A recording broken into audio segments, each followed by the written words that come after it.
ராஜ்மோகனா யாருன்னு இந்த காலேஜ் காட்டணும்டா அப்படின்னா காத்திருந்தேன். என்றாவது ஒரு நாள் வரும் நான் காத்திருந்தேன். அந்த நாள் வந்தது. அந்த நாளின் பேர் காலேஜ் கல்ச்சுரல்ஸ். பேச்சு போட்டி, பாட்டு போட்டி, கவிதை போட்டின்னு தனித்திறமையை காட்டக்கூடிய களம். ஓடி போய் நான் பேச்சு போட்டியில பேர் கொடுத்தேன். 10 பேர் வந்திருப்பாங்க. நான் சத்தம் போட்டு பேசினா முதல் பரிசு வாங்கிடலான்னு. அன்னைக்குன்னு பார்த்தா 62 பேர் வந்திருந்தானுங்க. படிக்கிற பசங்க படிப்போட விட மாட்டானுங்க. பேச்சு போட்டிக்கு வருவானுங்க, கவிதை போட்டிக்கு வருவானுங்க. நான் முடிவு பண்ணிட்டேன், நீங்க என்ன தலைப்பு கொடுத்தாலும் ஐ வில் டாக் அபௌட் ஐயா அப்துல் கலாம்.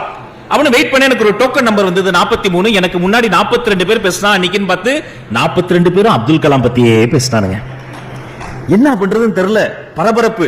பேச்சாளர் மேடை இப்படி உடனே அப்படி பேச மாட்டாங்க தெரியுமா? இங்க சில மாணவர்கள் இருந்தா சின்ன வயசுல வேற மாதிரி ட்ரெயின் இருப்பாங்க. மேல ஏறி அந்த கிளாஸ் ரூம்ல மொத்தமே ஒரு 50 பேர் தான் இருப்போம். மேல ஏறணும்னா தாமரை போல இருக்கக்கூடிய நடுவர் அவர்களேன்னு கடிச்சு துப்பி முன்வரிசையில் இருக்கவங்க முகத்தை தொடச்சிக்கிட்டே இருப்பாங்க. குற்றாலம் பாடல்ல இருக்கிற மாதிரி. எனக்கு பயமா இருக்கும். இவெல்லாம் வீட்டுல சாப்பிடும் போது அம்மா கிட்ட ரசம் எப்படி